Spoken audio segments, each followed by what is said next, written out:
Sorry, there was a connection disconnect of the net. So I'm going again with the things. Yes. So Boylston book. This is the configuration given here. Silicon and germanium atoms. Just now we are seeing. Similarly, right. This is important for us. Energy levels. So, according to chemistry, what we discussed in what you discussed in intermediate course, the outermost shell electrons are called valency electrons. Outermost shell are called valency electrons. So, beautiful diagram shown here. You can see valency band, conduction band. I also reiterated in the previous class to try to get the information about conduction band. If a free electron attached with the atom is removed from the outer shell or valency band, we call that as conduction band. We call that as a conduction band. See here, insulator, the energy gap we discussed in the previous class. Energy gap is the difference between conduction band minus valency band. EC minus EV. This level is called EC. This level is called EV. EC minus EV is called energy gap. Forbidden energy gap, which is greater than 5 electron volts. See here, conductor, which is overlap. I'm again giving the conduction band is a band. If a free electron is ready for conduction, if free electron is detached from the outer shell of the valency band, outer shell, it is detached from that, we call it as a conduction band. And I've given these values also to you in the previous class. 1.1 electron volts for silicon, 0.67 electron volts for germanium, 1.41 electron volts for gallium arsenide material. Generally, this gallium arsenide material, gallium is a third group of, I think, fifth and a third group of elements combined to get light emitting diode. It generates different lights, but for us, as of now, we require only silicon and germanium. Gallium arsenide, indium gallium arsenide will be used generally for light emitting diode. Will be used generally for light emitting diode. So we have seen this diagram also in the previous slides. One free electron, here it is indicated by a minus. This is the fifth valence electron, antimony impurity N-type material. We have seen this.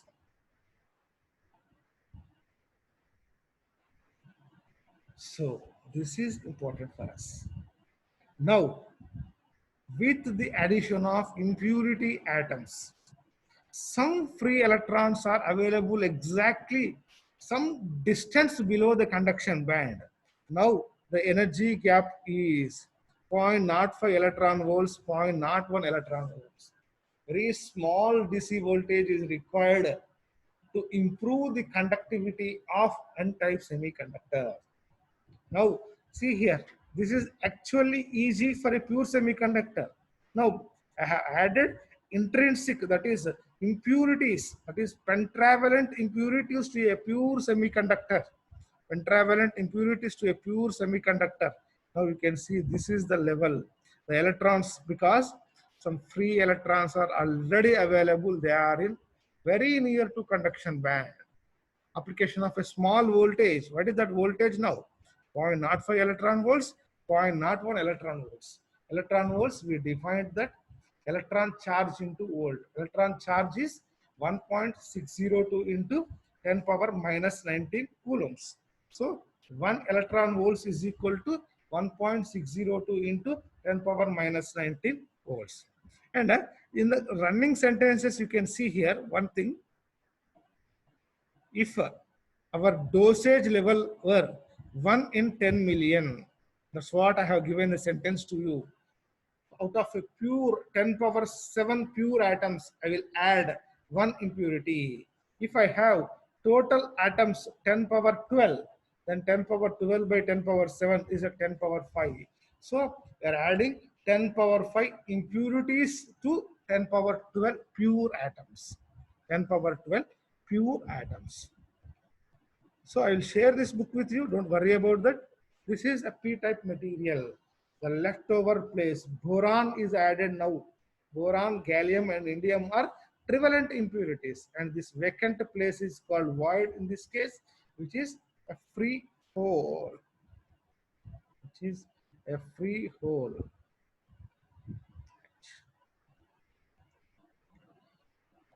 So I'm posing a question to you all, that how, remember all of you, please listen this question, how the hole contribute to the flow of current.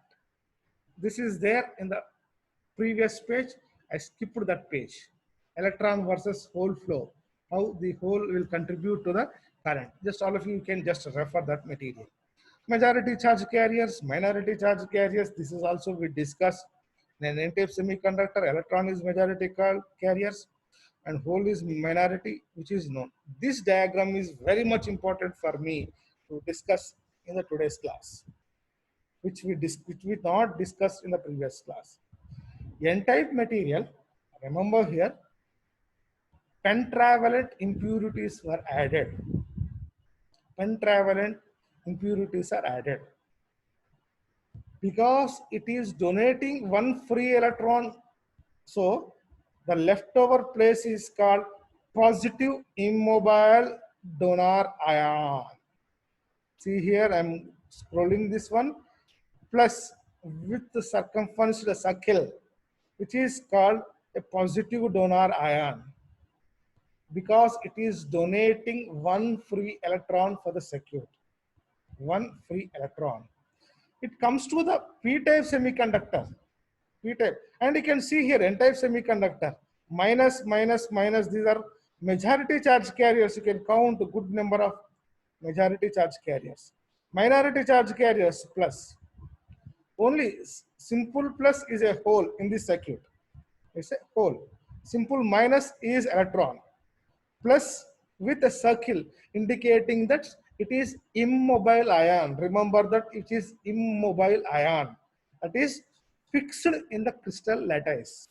You cannot move that. It's a fixed, because it is donating a free electron for you.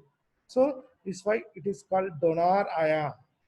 See here, p-type semiconductor, exactly the reverse operation. The plus symbols, simple plus symbols, the holes, they are majority in number, majority charge carriers. Minus, that is electrons, minority charge carriers. This is minus supported by a circle, which is called acceptor ion, which can accept a electron, or otherwise it is donated a hole for you. It is donated a hole for you. So it is a negatively charged ion. Simple to remember here, which is donating electron. So it is a positive charged ion. And in case of p-type semiconductor, it is donating a hole. That's why it is a negative charged ion. So either in p-type semiconductor or in n-type semiconductor, we have immobile ions. We have immobile ions. They are fixed in the crystal lattice. They will not move.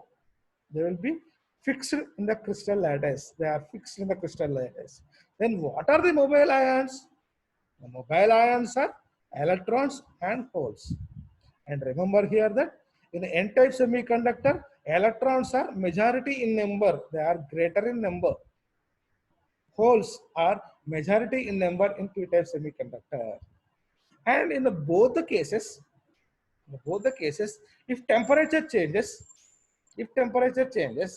the outer shell valency electrons acquire some energy and they'll detach from the valency band, which are called now free electrons. Free electron hole pairs will be created. Electron hole pairs will be created when temperature increases. So if you take n-type semiconductor, because of addition of impurities, we have one free electron. And as temperature changed, outer shell breaked, and we got one free electron and valence free hole. So if you count number of electrons and number of holes, because we are added some impurities, the electrons will be majority in number, holes will be minority in number. This is interesting point and important point which is required for us. Now we'll go to the semiconductor diode. Now we'll go to the semiconductor diode. Syllabus starts from semiconductor diode.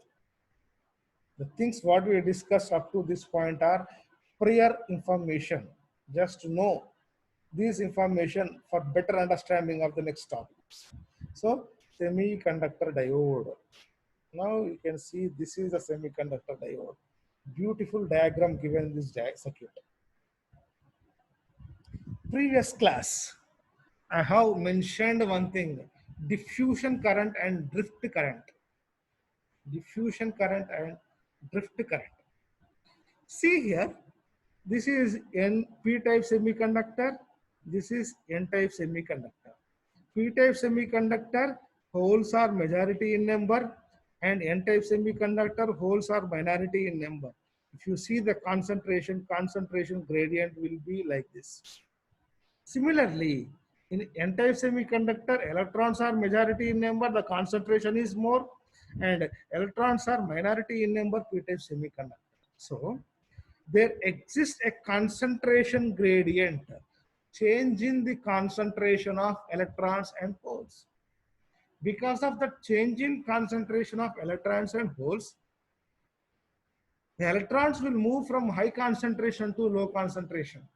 The holes will move from high concentration to low concentration, because of which some current flow will be there in the circuit or in the device, which is called diffusion current. Which is called diffusion current. But important to note here that diffusion cannot occur indefinitely. It occurs up to certain interval of time. After that,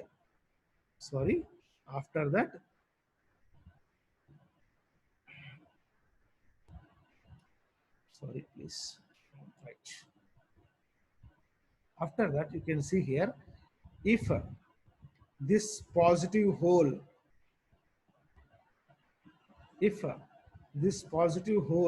wants to move to N-type semiconductor, this positive immobile ion, rippling action. So the diffusion process will be done up to certain interval of time. After that, the immediate neighborhood of the junction, they are fixed immobile ions, negative immobile ions on the P side of the semiconductor, positive immobile ion on the N-type semiconductor, which will form like a wall which opposes further diffusion. Why? Because this is a positive moving towards the positive ion, that is the rippling action. Electron wants to move to this side. Electron is here, and negative charged immobile ion. See, immobile ions are fixed in the crystal lattice. So further diffusion is stopped here. So this region is called a depletion region, or we call it as a space charge width. Depletion region is nothing but depletion of mobile charge carriers. Depletion region nothing but depletion of mobile charge carriers. Because we have mobile ions on either side, immobile ions, charged ions, either side of this junction, there exists a potential barrier, some voltage across the junction. That voltage will be 0.7 volts, which is called barrier voltage. We generally represent it as V naught. We'll see the derivation for that also in the next class using another book. That is V naught is a barrier voltage. 0.627 for silicon, 0.223 for germanium. So that's what the discussion. Now the next thing is forward bias, what happens, reverse bias, what happens, we'll discuss in the tomorrow's class. We'll continue in the tomorrow's class and we'll do the derivation for that. So Mostly its remaining time is 7 minutes. If anybody wants to speak and ask any questions, you can raise. Anybody having questions, please raise. The remaining thing, the next class we will discuss the operation of PN junction diode when there is no applied voltage. What happens? No voltage is applied to the circuit. What happens? If reverse bias voltage is applied, what happens?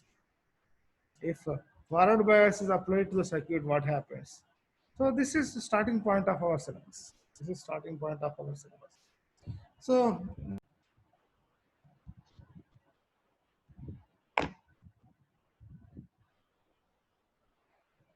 again, it's disconnected. This I'm again sharing the screen. Important point. Right. So this is the symbol of PN junction diode. We'll see in detail. Just see the symbol. This is VD is a barrier voltage. Just now we discussed. Because of we have positive immobile ions and negative immobile ions on either side of the PN junction diode. There exists a potential barrier, that is voltage VD, and this is the characteristics of ideal PN junction diode. Simple switch, ideal PN junction diode. So see here, on the x-axis we have,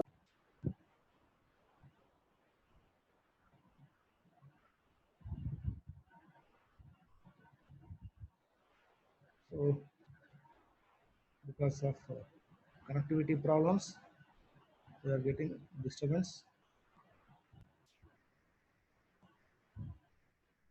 Again, sharing the screen. Mostly it's running out of time. It will be closed at any point of time. So for a positive voltage, the current is increases rapidly. For negative voltage, the current is zero. It's a simple switch. If you on the supply switch, your fan or light will on. If you off, it will be off. So when it is on, current is flowing through the device. When it is off, current is not flowing through the device. It's the ideal VI characteristics of PN junction diode. It's the ideal VI characteristics of PN junction diode. So okay, we'll see the remaining things in the next class. So if anybody is having any ambiguities or any questions, you can feel free to contact through your WhatsApp number to me. So I'll explain if at all anything is missing. Okay, thank you. Srikanth, is there?